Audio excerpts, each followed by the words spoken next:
فبأي آلاء ربكما تكذبان.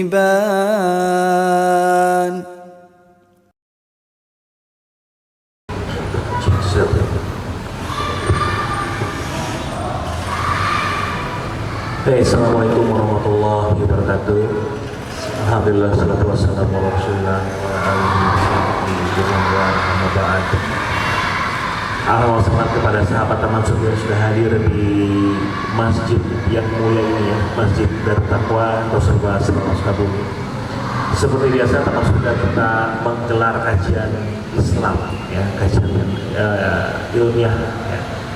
Kajian yang tentu saja insya Allah bermanfaat bagi kita di dunia dan akhirat insya Allah, amin. Dan kita melaksanakan kajian ini 3 kali dalam 1 bulan, yaitu setiap Sabtu ya, pekan pertama, pekan kedua, dan juga pekan ketiga dari pukul 16 ya, 16.30 hingga 17.45 insya Allah. Dan untuk ahwat di belakang sana, untuk para umat di sana yang mau bertanya silahkan langsung boleh melalui WhatsApp kita di 0816 1370 111 ya, sekali lagi di 0816 1370 111. Jadi mau bertanya mulai sekarang juga boleh ya, dan diusahakan sesuai dengan tema ya, diusahakan sesuai dengan tema. Baik, alhamdulillah di tengah-tengah itu sudah ada guru kita tercinta, yaitu Al-Ustaz Gelar Permana BAMG Hafizahullah Ta'ala, yang sudah ready ya, sudah siap untuk memberikan nasihat-nasihatnya pada hari ini. Dan tema kita hari ini adalah sedikit Inggris-Inggrisan Ustaz ya, tapi bukan orang Inggris ya, itu orang Indonesia. Sebetulnya ini adalah kalimat tema yang lumrah diucapkan di luar sana ya, yaitu I didn't change, I just woke up ya. Saya tidak berubah, tapi saya baru bangun. Gitu. Saya baru sadar, saya tidak berubah, tapi saya baru sadar. Saya baru bangun, dan saya baru sadar. Nah, seperti apa bahasanya? Kita langsung saja Ustaz untuk membahas tema ini di sore hari. Pada Ustaz. Bismillahirrahmanirrahim. Assalamualaikum warahmatullahi wabarakatuh. Alhamdulillah, wassalatu wassalamu ala rasulillah wa ala alihi wa sahbihi wa man wala, wa la hawla wa la quwwata illa billah. Allahumma 'allimna ma yanfa'una wanfa'na bima 'allamtana wa zidna 'ilman. Allahumma la sahla illa ma ja'altahu sahla wa anta taj'alul hazna idza syi'ta sahla. Allahumma rahmataka narju wa la takilna ila anfusina tarfata 'ain. Alhamdulillah, kembali Allah Subhanahu wa taala mempertemukan kita di majlis ilmu, majlis yang dikatakan oleh Nabi sallallahu alaihi wasallam, "Idza marartum bi riyadil jannati farta'u." Jika salah seorang di antara kalian melewati salah satu di antara taman-taman surga, maka mampirlah. Dan Nabi sallallahu alaihi wasallam juga bersabda, wa majtama'a qaumun fi baitin min buyutillah yatluna kitaballah wa yatadarasunahu bainahum illa nazalat 'alaihim as-sakinah. Tidaklah ada satu kaum yang berkumpul di rumah Allah untuk sama-sama belajar kitabullah, mempelajari kalamullah, mempelajari firman-firman Allah, dan saling mengajarkan satu sama yang lain, kecuali akan turun kepada mereka ketenangan hidup yang kita cari-cari. Itu ada di majlis ilmu. Wa ghasyiyatuhumur rahmah, akan turun kepada mereka kasih sayang Allah yang tidak ternilai harganya. Wa haffathumul malaikah, dan ada malaikat khusus yang tugasnya hanya untuk menaungi majlis ilmu, yaitu malaikatus sayyahin, yang mereka akan berkata kepada malaikat yang lain, halumu ila hajatikum, mari ke sini kita berkumpul di tempat yang sedang kalian cari, yaitu majlisul ilmi. Wa dzakarahumullahu fi man indah, dan Allah akan menyebutkan nama kita yang duduk di majlis ilmu ini di hadapan makhluk-makhluk yang mulia, yaitu para malaikatnya. maka hendaknya kita mengikhlaskan niat kita agar kita mendapatkan keutamaan-keutamaan tersebut, sehingga kita mendapatkan ampunan Allah sebagaimana disebutkan dalam hadis qudsi, "Qumu maghfuran lakum qad buddilat sayyi'atikum hasanat." Berdirilah kalian dari majelis ilmu itu dalam kondisi dosa kalian telah diampuni. Sungguh dosa kalian telah digantikan menjadi kebaikan. Maka kita berharap dengan duduk 1 jam kurang atau lebih di majelis ilmu ini, bangunnya kita dari majelis ilmu telah diampuni dosa-dosa kita oleh Allah Subhanahu wa Ta'ala. Mengenai tema kajian kita kali ini, ya, yang diamanahkan oleh panitia, yaitu apa? Susah ngomongnya. Ulangi lagi kan? Sama Ustaz. I didn't change, I just woke up. I didn't change, Saya tidak berubah, saya tidak berubah, tapi saya baru bangun. I just woke up. Gitu ya? Ya betul Ustaz. Woke up. Woke up. Woke up. Saya tidak berubah, saya cuma baru bangun. Ya. Ya. Permisalannya seperti apa? Misalnya seperti mungkin ini ya tadi ya. Kan kita mungkin baik pasti teman-teman di sini sahabat teman surga sudah pernah ada yang mengalami bahwasannya selama ini mungkin sebelum mengenal sebelum mengenal Islam lebih jauh, ya Islam yang kafah seperti apa. Mungkin banyak melakukan amalan-amalan yang ternyata selama ini sebetulnya tidak perlu, tapi kita lakukan. Nah ketika kita sadar, ternyata kita selama ini ada kesalahan, kemudian kita keliruan, dan kita mulai berubah tanpa merubah diri kita yang misalkan orangnya asik aja. Itu mungkin sesuai dengan syariat atau ada. Iya, baik. Nah, agama Islam adalah agama yang menganjurkan kepada perubahan. Agama yang menganjurkan kita untuk bergerak, bukan agama yang memerintahkan kita untuk stuck diam di tempat. Allah Subhanahu wa Ta'ala berfirman di surat Ar-Ra'd ayat yang ke-11, "Innallaha la yughayyiru ma biqaumin hatta yughayyiru ma bi anfusihim." Allah tidak akan merubah kondisi suatu kaum sampai mereka sendiri terlebih dahulu yang harus berubah. Dan Nabi Shallallahu Alaihi Wasallam mengatakan, "Ibda binafsi." Mulailah dirimu sendiri. Summa biman ta'ul. Kemudian orang yang terdekat engkau berikan kebaikan. Summal aqrab fal aqrab. Kemudian yang terdekat, kemudian yang terdekat. Maka perubahan ini harus ada pada diri kita dalam hal apa saja. Dan alhamdulillah kita adalah orang yang Allah Subhanahu wa Ta'ala berikan petunjuk hidayah, yang dulunya background kita macam-macam. Ya, ada yang backgroundnya penyanyi, ada yang backgroundnya pemain band, ada yang backgroundnya macam-macam. Ya, namun Allah Subhanahu wa Ta'ala berikan hidayah untuk mengenal petunjuk Rasulullah SAW yang sebenarnya, yang dikenal dengan as-sunnah. Maka apakah petunjuk ini harus merubah semua yang ada pada dirinya?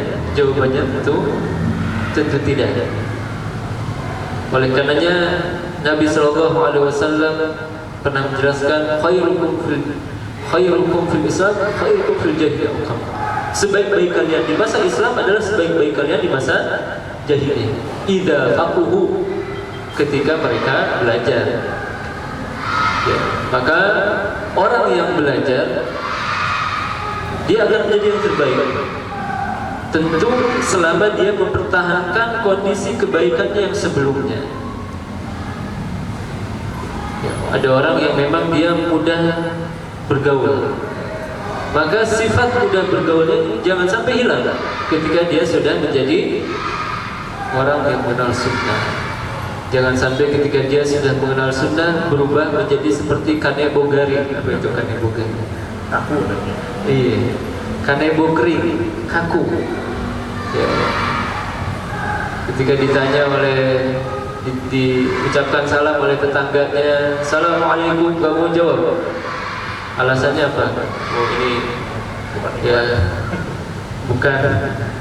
ya bukan mahram misalnya. Ya. Atau ini belum kenal manhaj. Subhanallah. Jadi tentu bukan seperti itu. Bahkan para ulama memberikan kaidah bagaimana kita berinteraksi dengan masyarakat. Dan Anda ingat ketika Anda masih kuliah bertemu dengan Ustaz Nurdin Abu Fainah, orang kakaknya Ustaz Buldan. Ya, ketika Anda ketemu di rumah beliau karena Anda diajak sama teman main kunjung, beliau berpesan, antum kalau di masyarakat ucapkan salam, hatta kepada ibu-ibu ucapkan salam. Beliau nasihatkan itu ketika Anda masih di sana.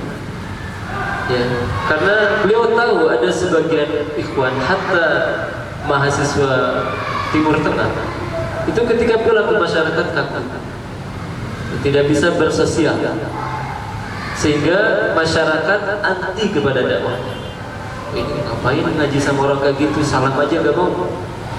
Ya, maka anak masih ingat pesan yang beliau tekankan kepada kami ketika itu, ucapkan salam walaupun kepada lawan jenis. Ya, namun tentu ada kaidah-kaidahnya ya. Kalau lawan jenisnya masih muda dan sedang sendiri, ini harus ditahan. Tidak perlu kita mengucapkan salam, dihindari. Dia sendiri, kita sendiri. Assalamualaikum ya. Jadi kalau soal itu kita ketahuan. Nah, ke bapaknya dulu kan ya. Iya. Jadi kebaikan kita sebelum masa hijrah jangan sampai berubah. Orang yang sudah biasa bergaul maka bergaullah. Orang yang pandai berbisnis maka berbisnislah. Orang yang pandai public speaking maka teruskan. Namun yang tercela adalah ketika seorang menerjang batas-batas syariat demi untuk mempertahankan kebiasaannya. Ya, karena dia hobinya misalkan balap-balapan, ya terserah saya, ini hobi saya. Maka yang seperti ini tentu tidak dibenarkan. Maka kata Nabi SAW, ibda bimanta, ibda binafsik summa bimanta. Mulailah perubahan itu pada diri kita, kemudian al-aqrab fal-aqrab, kemudian yang terdekat. Ya, kemudian orang-orang yang terdekat. Siapa yang terdekat di antara kita? Keluarga. Ya. Kata Nabi sallallahu alaihi wasallam, Allah Subhanahu wa taala berfirman kepada Nabi sallallahu alaihi wasallam, "Wa anzir 'ashiratakal aqrabin." Berikanlah peringatan kepada kerabat terdekat. Ketika ayat ini turun kepada Nabi sallallahu alaihi wasallam, maka Nabi sallallahu alaihi wasallam kumpulkan keluarganya. Kemudian Nabi sallallahu alaihi wasallam mengatakan, wahai Bani Abdul Muttalib, ya, saluni min mali ma syi'tum, mintalah kepadaku apa yang kalian mau. Ma'u'ti'an minallahi syai'an, namun ketahuilah saya tidak akan bisa menyelamatkan kalian dari azab Allah. Dalam riwayat yang lain, Nabi SAW mengumpulkan kerabatnya.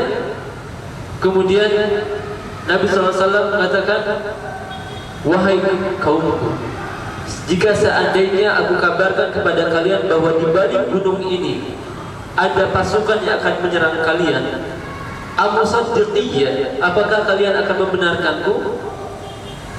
Maka mereka mengatakan, ma jarrabna 'alaika kadiban, kami tidak pernah mendapatkan kau berdusta, tentu kami akan benarkan. Maka kata Nabi sallallahu alaihi wasallam, qulu la ilaha illallah tuflihu, ucapkanlah la ilaha illallah maka niscaya kalian akan selamat. Dalam riwayat yang lain disebutkan, ini sesungguhnya nadhirun lakum baina yaday adzab syadid, sesungguhnya aku sedang memperingatkan kalian di hadapan azab yang keras. Kemudian ketika itu Abu Lahab mengatakan, ya Muhammad, alihada jama'tana, wahai Muhammad, apakah karena ini kau mengumpulkan kita? Tabban laka, celaka kamu. Maka turunlah ayat, Al-Lahab tabbat yada abi lahabin wa tab ma aghna anhu ma kasab. Celaka Abu Lahab, celaka dia. Sungguh harta dan apa yang dia usahakan tidak akan bisa menyelamatkannya dari azab Allah. Saya selana lahab, dia akan masuk ke dalam neraka yang apinya menyala-nyala.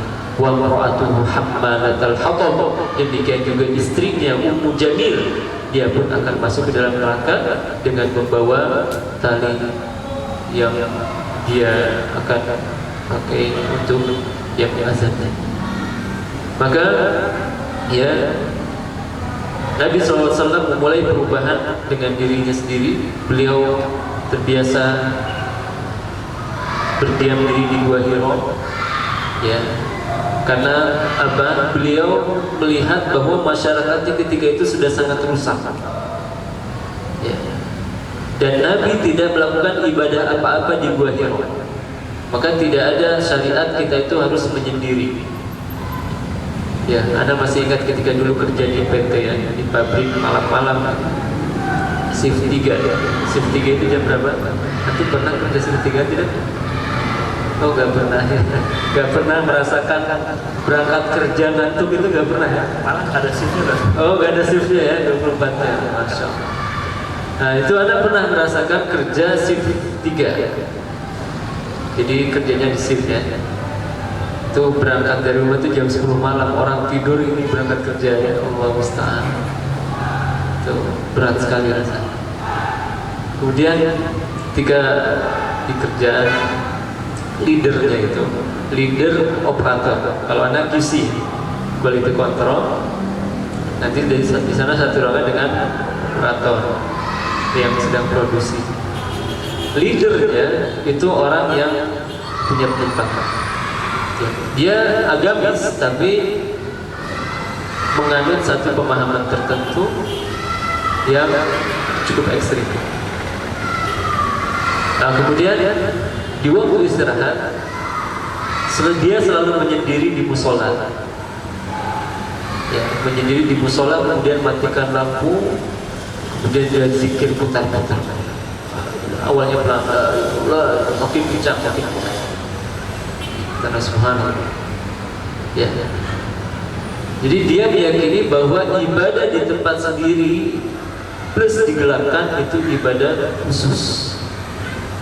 Ya, jadi harus gelap. Jadi sebagian orang ibadah itu harus gelap. Bahkan ada metode sholat yang ini keliru, ya. Dulu Anda pernah belajar ya, metode sholat Abu Sangkan. Itu pernah dengar? Tidak pernah. Metode sholat Abu Sangkan ini terkenal zaman Anda dulu. Ya, pernah tahu? Sholat khusyuk. Gimana sholat khusyuknya Pak itu menurut beliau itu? Itu harus benar-benar kita gak ingat apa-apa itu baru khusyuk. Jadi gak ingat apa-apa. Bahkan kalau bisa seperti sejadah itu melayang. Subhanallah. Ini kan ibadah-ibadah yang sejatinya syariat kita itu tidak menugaskan kita sampai seperti itu. Ya. Jadi Nabi SAW itu perintahkan kita khusyuk dengan kondisi sholat kita, tapi tidak mesti lupa segalanya. Nabi SAW ketika sholat datang Aisyah, bukakan pintu. Ya, Nabi SAW ketika sholat membawa Hasan Hussein, kemudian menangis digendong, biasa saja, tidak sampai lupa semuanya. Ya. Maka khusyuk, pengertian khusyuk itu adalah kita mengetahui tentang bacaan sholat kita serta merenunginya, itu khusyuk. Ya, kita menyelami kondisi sholat kita dan bacaan sholat kita, itu khusyuk. Oleh karenanya Nabi SAW pernah mengatakan bahwa setiap orang itu akan mendapatkan sholat biqadri ma'aqila, sesuai kadar fokusnya ketika sholat. Berapa persen kita fokus ketika sholat, sedemikian pula lah kita akan mendapatkan pahala. Makanya Nabi SAW mengatakan akan ada orang yang sholat, dia hanya akan dapat pahala nisfuha, setengahnya. Ada yang mendapatkan thuluthuha, sepertiga. Ada yang mendapatkan rubuha, seperempat. Terus naik seperlima sampai ada usyuruha. Ada yang sholat hanya dapat sepersepuluh, karena dia sadarnya hanya 10. Ya, dan yang lebih parah lagi, dia nggak sadar kalau dia sedang sholat. Sadar-sadar pas salam, geniker sholat. Subhanallah. Ya, tentu ini sangat kecil pahalanya, bahkan bisa jadi ya ini tidak mendapatkan pahala. Padahal di antara penjelasan para ulama bahwa fawailul lil musalli, celaka orang-orang yang sholat. Ya, yang pertama adalah yang tidak sholat, jelas ini masuk. Yang kedua adalah yang mengakhirkan waktunya. Ya, ketahuilah bahwa waktu sholat ini terbagi dua. Ada waktu biasa, ada waktu darurat. Orang masyarakat kita tahunya waktu biasa saja, sehingga mereka biasa-biasa sholat asar jam 5:30. Iya kan, ini masih waktu asar. Subhanallah. Kadang kata para ulama itu sudah masuk waktu darurat. Orang kalau menyengajakan sholat di waktu itu dia dosa. Ya, demikian juga sholat isya misalkan dia lakukan setelah lewat tengah malam, maka ini dosa. Ya, maka jangan biasakan tidur sebelum isya. Ya, Nabi SAW membenci kita untuk tidur sebelum isya dan ngobrol setelah isya. Ya. Kenapa? Karena itu khawatirnya akan sholatnya di akhir malam, bahkan bisa jadi sampai subuh. Nah, maka ketahuilah bahwa waktu sholat ini terbagi dua. Maka mengakhirkan sholat bagian daripada fawailul lil musallin. Demikian juga termasuk yang fawailul lil musallin, celaka orang yang sholat adalah orang yang tidak memenuhi rukun, syarat dan kewajibannya. Wudunya asal-asalan, ketika sholat gerakan mulutnya tidak bergerak sama sekali. Subhanallah. Dan ini banyak.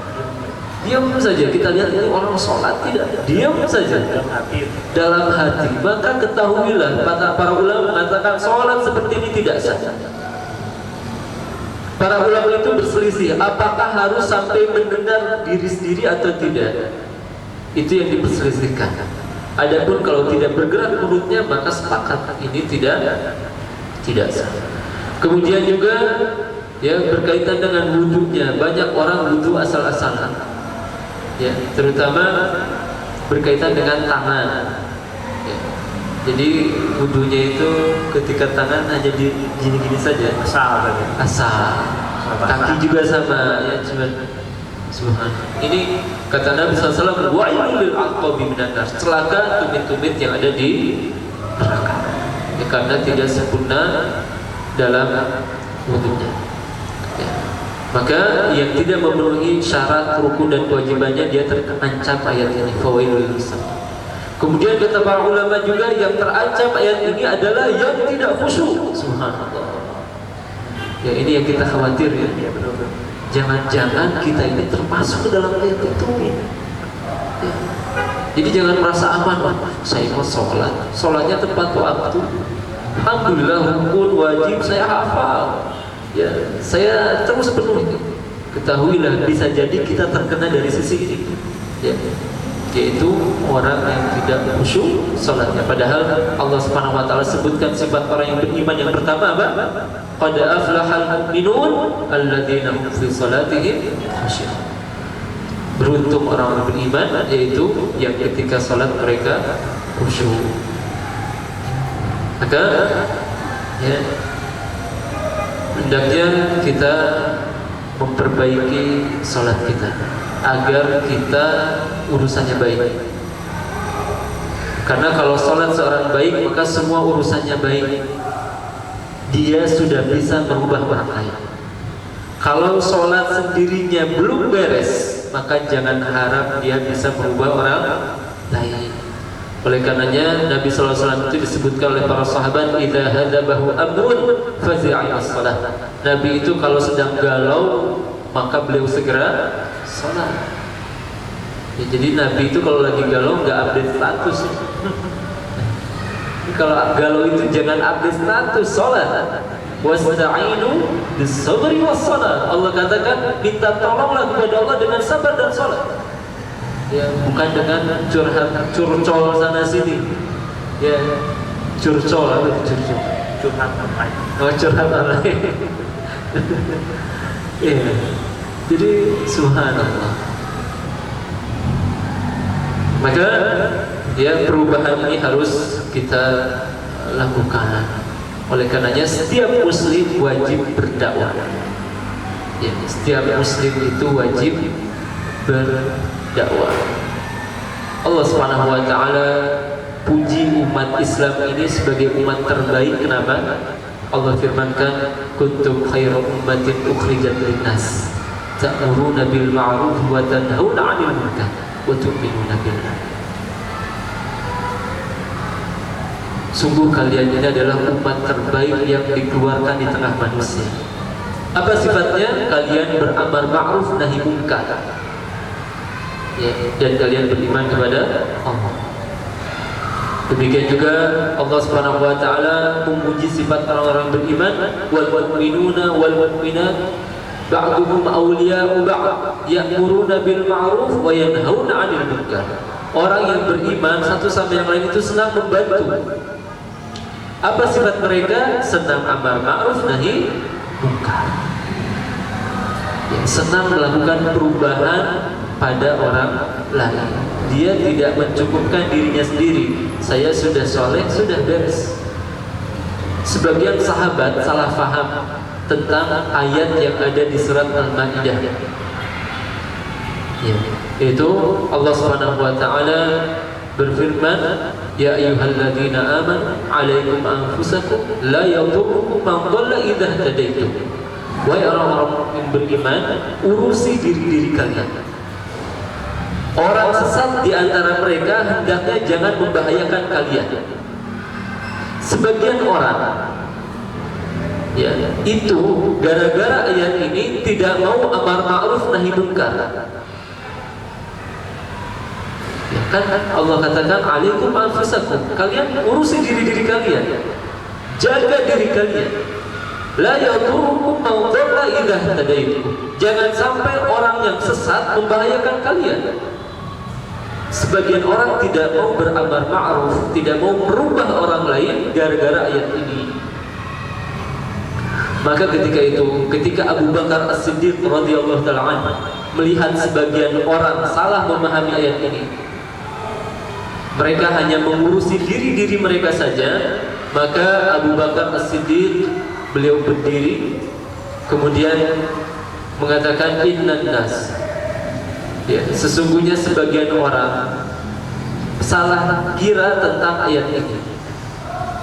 Padahal aku mendengar Rasulullah SAW bersabda, innan nas idza ra'u munkaran falam yughayyiruhu aw syaka an ya'ammahumullahu bi'iqamin bihi. Sesungguhnya manusia kalau mereka melihat kemungkaran kemudian mereka tidak rubah, hampir-hampir Allah ratakan azab kepada semua mereka. Maka perubahan harus ada pada kita dan orang-orang yang ada di sekitar kita. Jangan sampai kita menganggap, duh saya juga belum benar nih, gimana mau berubah orang lain. Nah, kita merubah orang lain dalam rangka supaya tidak terkena azab. Kalau kita mendiamkan kemungkaran, kata para ulama, as-sakitu syaitanun akhras. Orang yang diam di hadapan kemungkaran itu, maka dia syaitan bisu. Subhanallah. Jangan sampai kita menjadi setan-setan bisu. Ya. Orang mau berbuat apa, diam saja. Yang penting lu asik, lu asik. Subhanallah. Hanya pada sebagian orang itu, ya dia yang penting temannya asik. Padahal teman yang soleh itu apa? teman yang mau mengingatkan saudaranya. Ya. Makanya Allah perintahkan kita bersabar untuk berteman dengan orang soleh. Wasbir nafsaka ma'al ladzina yad'una rabbahum bil ghadati wal 'ashyi. Bersabarlah kalian bersama orang-orang yang berzikir di pagi dan sore hari. Kenapa kita harus bersabar bersama orang yang soleh? Karena hidup bersama orang soleh harus siap diingatkan. Dia akan mengingatkan kita. Ya, ketika kita di jalan macet, pengennya kan jamak saja ya. Lagi macet, tapi orang Jabodetabek itu banyak di antara mereka tiap hari jamak. Ya, subuhnya jamak, jamaknya kemana subuh? Jamaknya ke subuh, subhanallah. Ya. Maka orang yang soleh dia akan mengingatkan, ayo segera kita ke pinggir. Ya, karena sudah waktu sholat. Nanti bayar tol lagi, nggak apa-apa bayar tol lagi. Ya, kalau misalkan naik mobil nggak apa-apa bayar ongkos lagi. Ya duluan masih ingat tuh, ketika di Saudi itu kita berangkat umrohnya sama berapa mahasiswa itu. Ternyata di Saudi itu ada supir yang gak mau berhenti sholat subuh. Ada. Anak kira Saudi itu baik semua ya. Subhanallah, supir pembawa jemaah umroh gak mau berhenti sholat subuh. Gimana ini, kacau. Akhirnya kita bertiga memutuskan turun di jalan. Ya, ini nggak akan sempet ini kalau akhirnya kita turun di jalan naik taksi lagi nyambung. Nggak apa-apa kita keluar modal ya daripada kita mengorbankan agama kita. Subhanallah. Jadi jangan dikira tanah suci itu nggak ada orang jahat ya. Antum kalau umroh jangan lalai. HP di mana wae wah ada tanah suci lah. Kata Salmanul Farisi, innal ardu la tuqaddisu ahadan. Sesungguhnya tanah suci ini nggak akan mensucikan orang. Orang yang jahat tetap saja jahat. Ya, oleh karenanya di Madinah itu banyak kehilangan juga. Ya, termasuk anak ketika musim haji hilang sepeda. Kalau anak sudah dipakai lama, alhamdulillah. Teman anak baru belinya dari Indo lagi. Dikirim. Beli sepeda mahal lagi dia. Kalau anak kan beli sepeda murah aja yang 100-200 rial di sana. Teman anak beli sepeda bagus dari Indonesia dikirim. Baru dipakai sekali ke Masjid Nabawi, hilang. Si rantainya digunting, subhanallah. Ya, subhanallah. Maka jangan kira ya tempat baik itu orang-orangnya baik. Kita harus tetap waspada. Ya, pesantren atau mana tetap saja orang jahat itu ada. Ya. Maka ya perubahan harus dilakukan.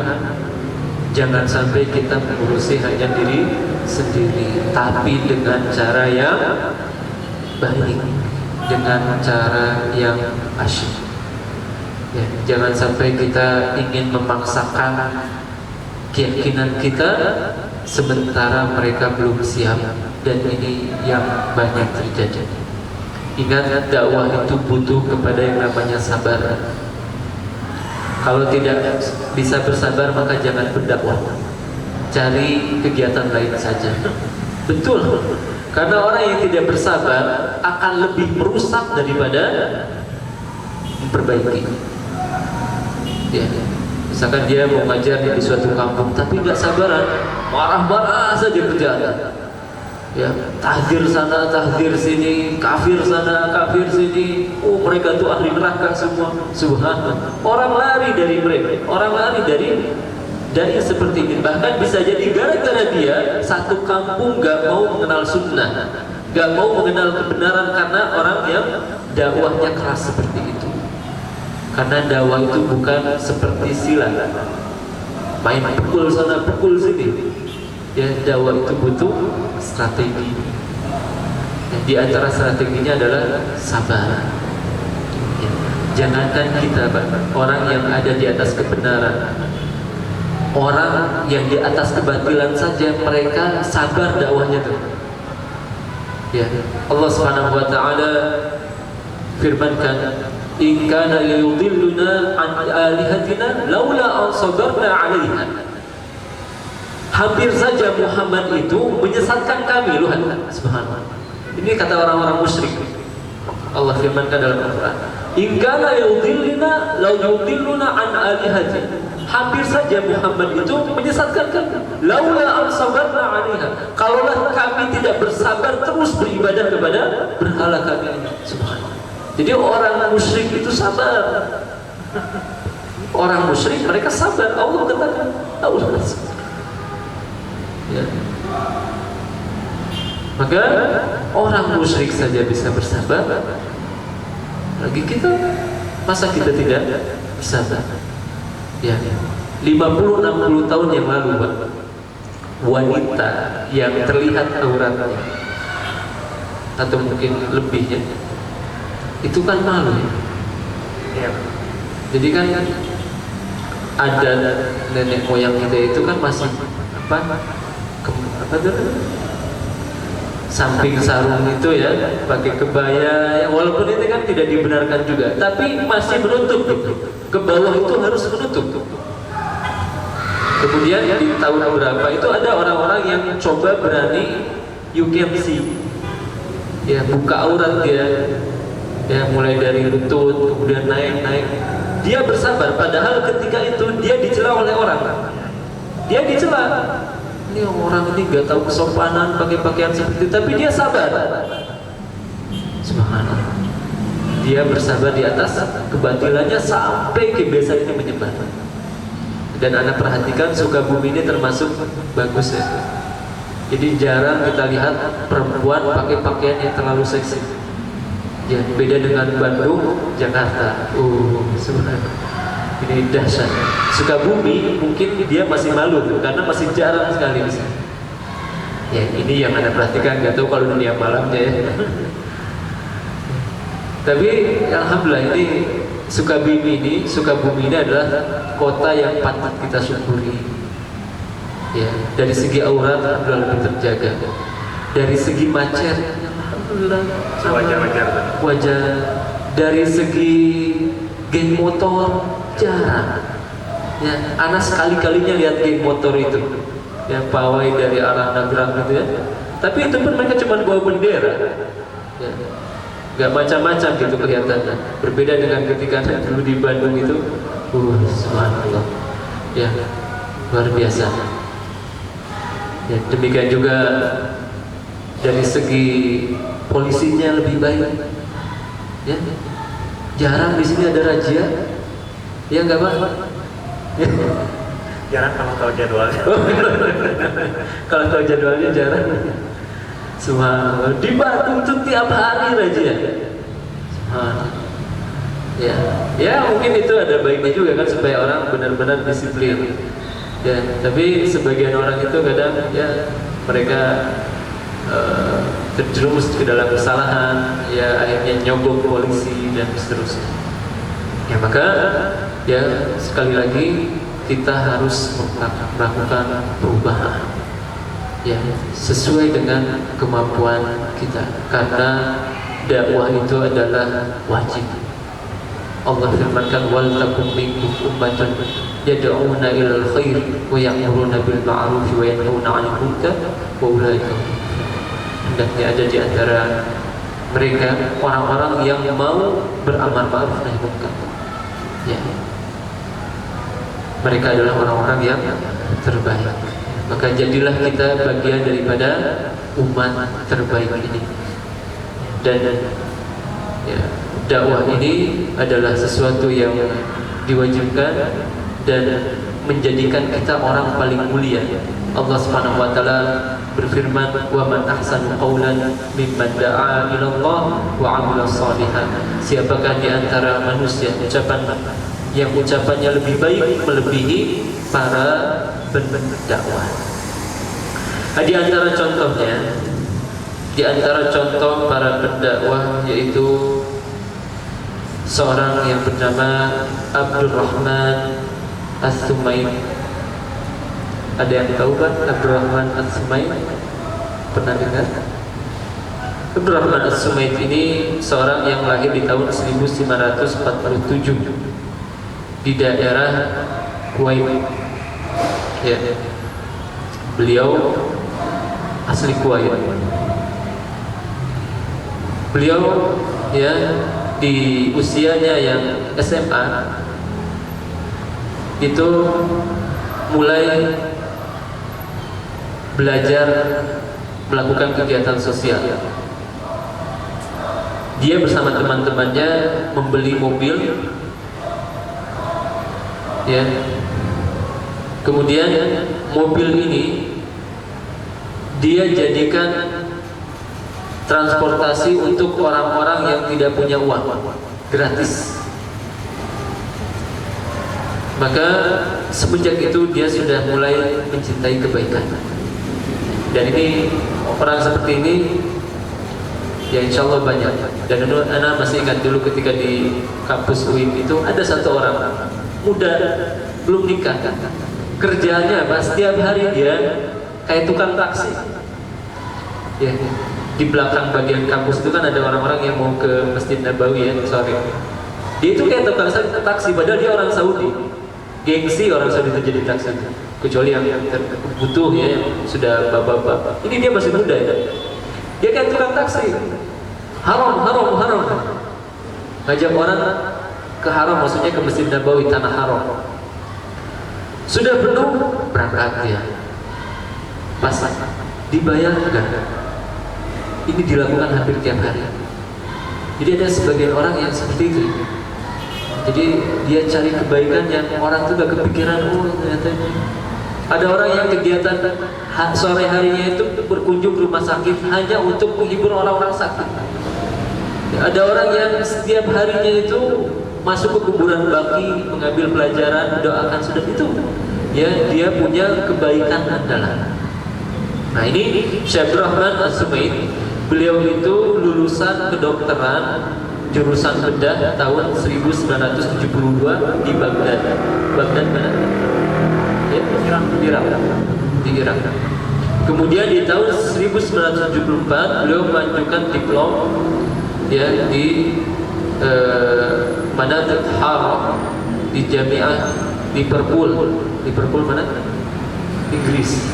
1974. Kemudian di 1974 sampai 1978 beliau melanjutkan pendidikannya di jurusan penyakit dalam di kampus Jamiah McGill Kanada ya.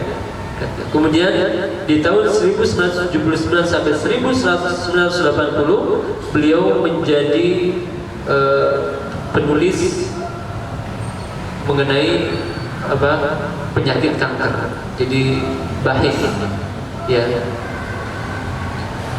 Maka beliau setelah itu dari tahun 1980 sampai 1983 beliau mulai praktek sebagai dokter. Ya, di Kanada, di Inggris. Kemudian setelah itu beliau kembali ke Kuwait. Tepatnya di Rumah Sakit As-Sobah. Di tahun 1981 beliau membentuk yayasan kebaikan yang namanya Jam'iyatul Muslimi Afrika, yaitu Yayasan Muslim Afrikia. Ya. Tujuannya apa? Dia ingin mengislamkan orang-orang Afrika. Dia datang ke negeri-negeri mayoritas Muslim di Afrika, kemudian dia dakwah di sana. Subhanallah. Ya, dan ketika itu memang benar-benar kristenisasi sedang merajalela di mana-mana. Ya. Bagaimana dakwahnya? Dakwahnya itu luar biasa. Beliau ya buatkan fasilitas hidup orang di sana. Sampai beliau berhasil membangunkan 8.600 sumur di Afrika. Kemudian membangunkan 4 universitas besar dengan mahasiswa lebih dari 500.000 orang. Jadi ini proyek besar ya, bukan proyek kecil. Dia itu pulang pergi, dia hidup di sana 30 tahun lebih hidup di Afrika, menghabiskan setengah usianya di Afrika. Ya, tapi dia pulang ke Kuwait, tujuannya apa? Menggalang dana saja. Pulang, galang dana, balik lagi. lakukan kebaikan, pulang dan balik lagi terus. Subhanallah. Bahkan beliau itu rela hidup susah di sana. Yang namanya hidup di Afrika, bagaimana hidup susah? Ya, hidup bersama mereka, kadang mobilnya itu macet, ya. Kemudian beliau juga, ya, berusaha untuk melatih para dai di sana, ya, belajar, ya, mengajarkan mereka bacaan Al-Quran, sampai di antara dai yang diajarkan oleh beliau itu lebih dari 4.000 orang, ya. Dan di antara mereka itu ada yang jadi menteri. Subhanallah. Maka apa akibatnya? Apa efeknya? Lebih dari 11 juta orang di Afrika selama 29 tahun beliau di sana itu masuk Islam. Kurang lebih seharinya 972 orang masuk Islam. Subhanallah. Ya, maka beliau ini benar-benar dakwahnya itu tulus. Ya. Namun jangan dikira dia tidak menghadapkan kesulitan. Jadi antara kesulitannya hasarathu afa'il kubra marrat muta'addidah. Dia pernah berhadapan dengan ular kobra berkali-kali. Wa wajaha i'tida'at min milisya musallaha. Dia berhadapan dengan misionaris yang bersenjata. Hatta ta'arrada li muhawalat iqtiyal, bahkan pencobaan pembunuhan itu sudah berkali-kali kepada beliau. Jadi jangan dianggap orang yang seperti itu tuh mulus. Tidak. Itu kita hanya melihat hasilnya saja. Prosesnya berat. Ya. Bisa babi hudurihil qawi fi awsatil fuqara wal mustad'afin, karena pengaruhnya sangat besar terutama di kalangan orang-orang fakir miskin. Ya, demikian juga ancaman kesehatan juga, ya. Beliau pernah ditimpa penyakit gula, tekanan darah, serta sakit di bagian punggung yang dahsyat dikarenakan, ya, yang namanya Afrika itu tidak jauh dengan Irian Jaya. Orang dakwah di Irian Jaya siap-siap apa? Malaria, ya kan? Siap-siap penyakit itu macam-macam. Makanya ketika kita daftar dai atas, ada pernah sekali itu dulu daftar dai atas selama Ramadan. Itu kalau sudah orang ditawarkan Papua itu mikir-mikir. Pertama ongkos mahal. Sekali berangkat saja 3.600.000. Ya. 3.600.000, kadang ya ada lebih lebih mahal atau lebih murah. Tapi ini 3.600.000, pulang balik dari 7 juta. Ya, sementara kafalannya itu atau bekalannya itu hanya $1.000. Berarti 16 juta ya. Zaman itu, nggak tahu sekarang. Ada? Sama ya? 16.000 ya? 16.000 juga. Oh ya, berarti masih sama, stabil. Dan zaman itu ada, masih ingat, 16 juta ada. Ya. Ada, alhamdulillah kebagiannya, ya. Sama ongkos habis. Sama ongkos habis tuh ke. Belum lagi di Papua itu biaya hidup mahal. Makanya kan kita sering lihat video-video orang lebih pilih mandi pakai deterjen, ya. Kakak lagi apa? Mandi. Ini bagus ini. Mandi pakai deterjen. Kenapa? Karena deterjen lebih murah daripada sabun mandi. Sebenarnya. Ya. Ya, mandinya itu pakai deterjen gitu. Jadi biaya hidup di sana mahal.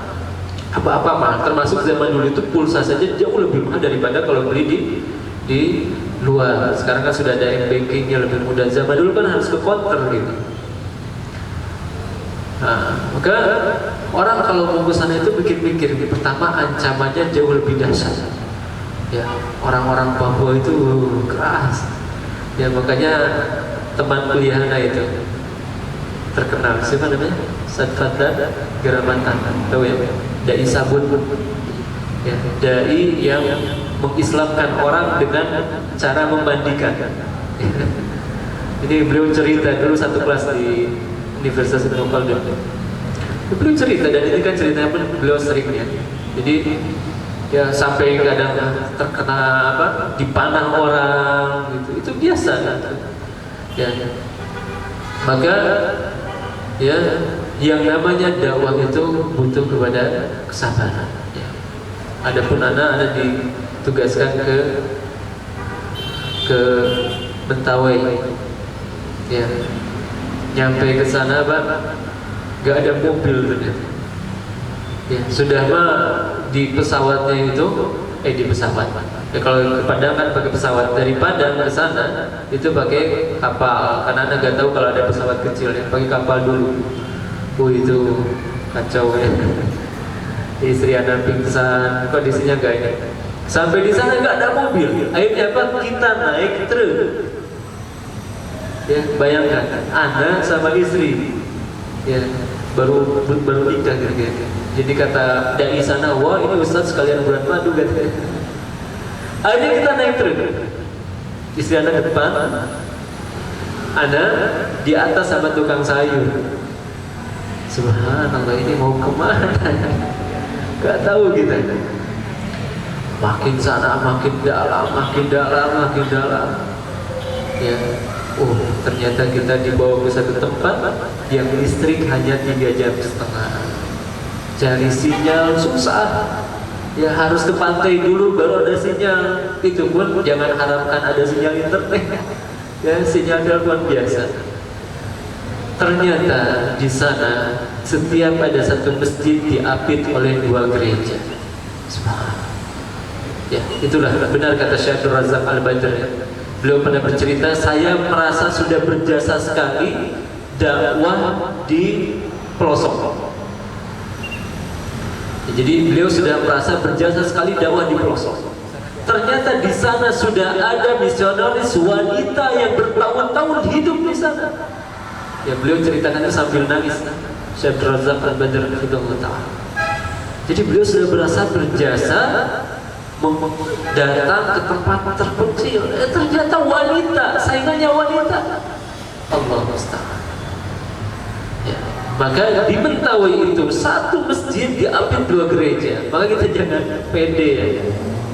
Ya, satu masjid 2 gereja. Di sini kan alhamdulillah gak ada apit-apitan seperti itu kan. Ya, orang bangun lah itu kan.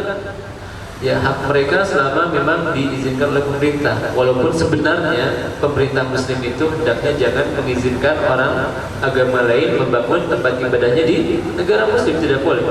Makanya kan di Saudi tidak ada gereja sampai sekarang. Alhamdulillah. Nah, maka ya di sana ada dai namanya Ustadz Irwan. Beliau cerita ya bahwa ketika beliau mulai berdakwah di sana itu dipanah sama orang, ya, dipanah betul, tapi alhamdulillah masih dihalangi, kemudian selamat. Kemudian bertemu dengan orang-orang yang gak mau pakai baju.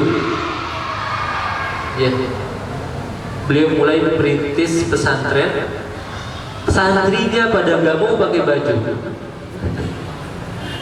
Ya, kata mereka, kami kalau pakai baju gatal. Subhanallah. Maka beliau sabar terus, sabar sampai bikin Islamic Center di sana. Subhanallah. Ya, maka yang namanya dakwah itu butuh kepada kesabaran. Sebagaimana Syekh Abdurrahman Sumaim sampai jutaan orang masuk ke dalam Islam gara-gara kesabaran beliau. Ya, beliau punya tulisan sangat banyak, diantaranya Labbaika Afrika, kupenuhi panggilan wahai Afrika, Dam'a ala Afrika, air mata yang menetes di Afrika, Risalah ila waladi, dan yang semisalnya. Ya, saking besarnya usaha beliau sampai Syekh Abdurrahman As-Sumaim ini mendapatkan penghargaan dari Raja Faisal ya kepada beliau, biasanya dikasih sekitar 1 juta real ya, itu karena beliau jasanya sangat besar. Jadi biasanya yang diberikan oleh raja itu adalah orang yang pengaruhnya sangat besar atau dai yang juhud ilmiahnya sangat besar. Syekh Albani pernah dapat, ya, demikian juga Syekh bin Baz pernah dapat, Syekh Abdul Muhsin Al-Abbad pernah dapat, ya, demikian juga Syekh Abdurrahman As-Sumaid, beliau pernah dapat. Maka bagaimana bisa beliau seperti ini? Karena beliau berubah diri sendiri, padahal jurusannya apa tadi? Kedokteran. Ya, maka bapak-bapak sekalian yang jurusannya umum jangan merasa minder. Aduh, jurusan saya umum. Nah, lihat saya Abdurrahman Sumaid itu jurusannya kedokteran, tapi beliau berhasil mengislamkan orang 11 juta ya. 11 juta. Seharinya 927 orang. Subhanallah. Ya, maka rubah diri kita, terus berusaha menjadi lebih baik dengan kita terus menuntut ilmu, dengan kita bergaul dengan orang-orang soleh, membangun aktivitas yang baik, ya, buat circle yang baik, buat program dakwah, kemudian kita terus ya melakukan kebaikan. Ingat sabda Nabi sallallahu alaihi wasallam, "Man dalla ala khairin falahu mithlu ajri fa'ilih." Siapa yang menunjukkan kebaikan kepada orang lain, maka dia akan mendapatkan pahala seperti pahala dirinya. Apalagi kalau yang kita berikan kebaikan itu menjadi seorang dai. Ya, Ibnu Hajar Al-Asqalani, yang menyebabkan beliau menjadi seorang alim itu bukan dai. Ibnu Hajar Al-Asqalani, yang menyebabkan beliau seorang alim adalah pedagang. Bapaknya berwasiat kepada pedagang itu, tolong nanti kalau saya wafat jadi urus anak ini, besarkan anak ini. Ternyata dijalankan sehingga pedagang ini mengurus baik Ibnu Hajar sampai Ibnu Hajar menjadi seorang ulama. Ya, maka ya benarlah kata Nabi SAW, sesungguhnya di antara manusia ada orang-orang yang menjadi kunci-kunci kebaikan. Maka jadilah kita sebagai kunci-kunci kebaikan tersebut. Jangan sampai kita menjadi kunci-kunci keburukan. Ya, ada keburukan itu gara-gara saya tuh. Oh, subhanallah. Ya, bangga lagi. Tapi hendaknya kita menjadi orang yang ya sebagai kunci kebaikan. Alhamdulillah itu ada kajian di sana gara-gara saya. Ya, tapi gak usah bangga ya, cukup jadi kepuasan pribadi saja gitu. Gak usah pamer juga. Gak usah pamer juga. Ya, alhamdulillah orang-orang ya. Karena ada sebagian orang ya. Jadi sebagian orang itu sudah merasa ikhwas senior. Nah, ini kebiasaan gak baik ya. Ikhwas senior. Ya, ada istilahnya ikhwas senior. Ya. Oh, daerah dinanya sahatan meminta ya kajian. Ya. Ini mulai nih ikhwas senior nih, hati-hati nih. Ya. Gak boleh kita seperti itu. Maka ya dakwah demikian juga ilmu tidak ada senioritas. Ya, siapa yang terus dalam kebaikan dialah yang terbaik. Ya, dan benarlah kata pepatah orang Arab, al-fadlu lil mubtadi wa in ahsanal muqtadi. Keutamaan bagi orang yang memulai walaupun yang belakangan lebih baik. Ya. Jadi kalau kita paham konsep ini, insya Allah kita tidak akan hasad. Ya. Oh, gara-gara saya nih, gitu ya. Dia tidak akan bangga dan tidak akan hasad. Saya mah ikhwan belakang tidak. Ya, maka ketahuilah keutamaan itu bagi orang yang mendahului. Kapan? Ketika dia ikhlas. Walaupun yang belakangan dia lebih baik. Ya, maka mudah-mudahan kita menjadi orang-orang yang seperti itu, yang memberikan perubahan terutama untuk diri kita sendiri, untuk orang lain, dan untuk orang-orang yang kita cintai. Wallahu ta'ala a'lam bissawab. Baik, Ustaz, ini waktu sudah mepet ke akhir, dan mungkin sebelum kita tutup kita kasih pertanyaan dulu, Ustaz ya. Kalau ada mau bertanya boleh? Ada pertanyaan? Kalau nggak ada pertanyaan saya mau nanya. Kita tanya aja tadi ya, soalnya pada tawa dulu. Baik, mungkin kita kasih pertanyaan mudah untuk Ikhwan saja dulu ya sementara ini. Tadi Ustaz sudah mencontohkan salah satu orang yang di terakhir itu ya, yang membawa mengislamkan sekian juta orang yang ada di Afrika. Siapa namanya? Ada yang tahu namanya tadi yang terakhir sebut? Silakan tunjuk tangan. Nah, baru aja ya tadi ya. Nah, kalau kata Rasulullah bilang belum kering ya. Tawan. Ada yang tahu namanya mungkin silakan? Ada? Coba. Saya kasih clue dari depannya ya. Abdurrahman tadi ya. Yeah. Nah, Abdurrahman apa? Foto. Ya. Nah, Ya. iya, ya. Abdurrahman As-Sumai. Kita kasih. Masya Allah. Barakallahu fiik. Betul, ya. Abdurrahman As-Sumai. Pertanyaan kedua, Ustaz. Berapa juta orang diislamkan? Iya. Halo? Ya, 11 juta. Ya, boleh tadi ya. Kita kasih lihat. Ibu-ibu kasih tidak? Oh, nggak ada. Sekarang yang belum jawab, Kang harus jawab. Apa harus jawab nih? Di antara dua siapa yang cepat, dia yang main apa? Iya. Kalau 11 juta berarti berapa perharinya? Tadi ada disebutin. Seberapa? 200? 900? Pas ya? Oke, 900 sebenarnya. Iya. Kurang lebih 120 sekian. Iya, 900. Betul. Masya Allah. Berapa dong?